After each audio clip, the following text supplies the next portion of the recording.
네, 존경하는 국민 여러분, 그리고 당원 동지 여러분, 더불어민주당 광주 서구갑 국회의원 송갑석입니다. 저는 오늘 여러분께 더불어민주당 전당대회 최고위원 출마를 보고드립니다. 제가 생각하는 민주당 차기 지도부의 과제를 말씀드리겠습니다.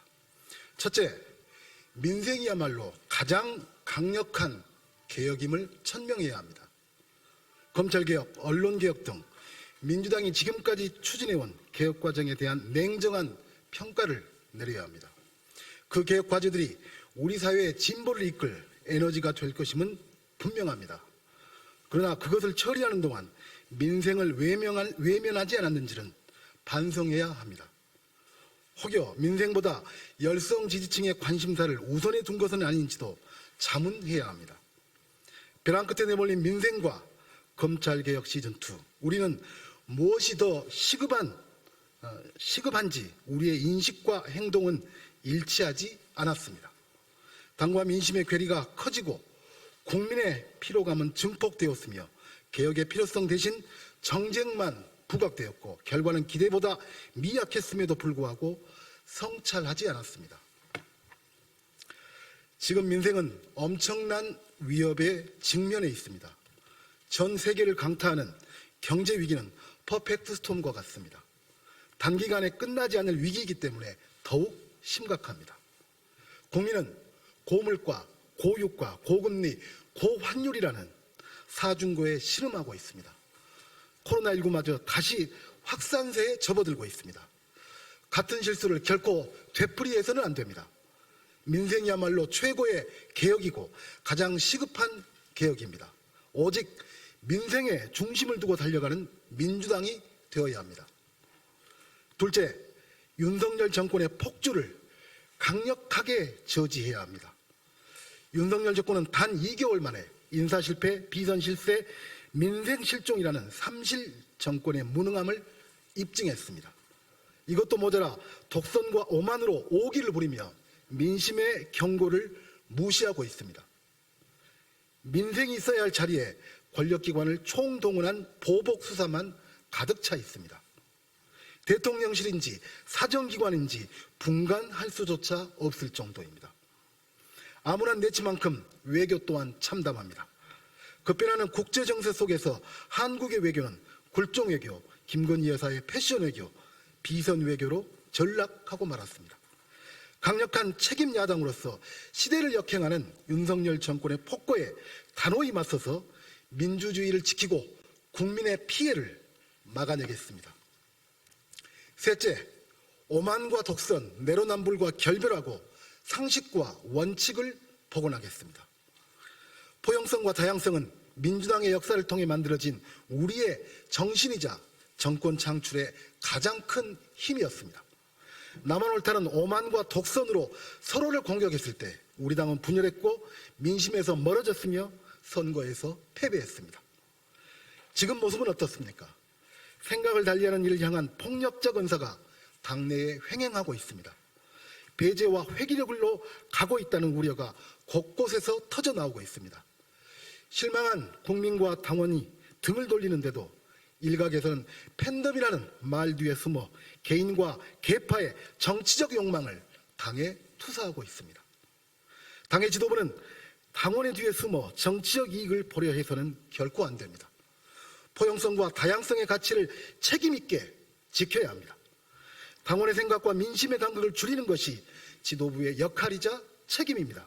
그 책임을 다하는데 물러서지 않겠습니다. 우리는 지난 대선에서 내로남불과 결별하겠다고 국민께 약속했습니다. 대선 패배 이후 더욱 치열한 반성과 더 큰 쇄신으로 그 약속을 지켜야 했습니다. 지난 지방선거 과정이 그 약속에 부합했는지 다시금 냉정하게 되돌아보아야 합니다. 호남을 포함한 지난 지방선거의 유례 없이 저조한 투표율은 국민이 우리에게 보낸 엄중한 경고입니다. 책임 정치를 회복하고 상식과 원칙이 지배하는 민주당으로 거듭나도록 하겠습니다.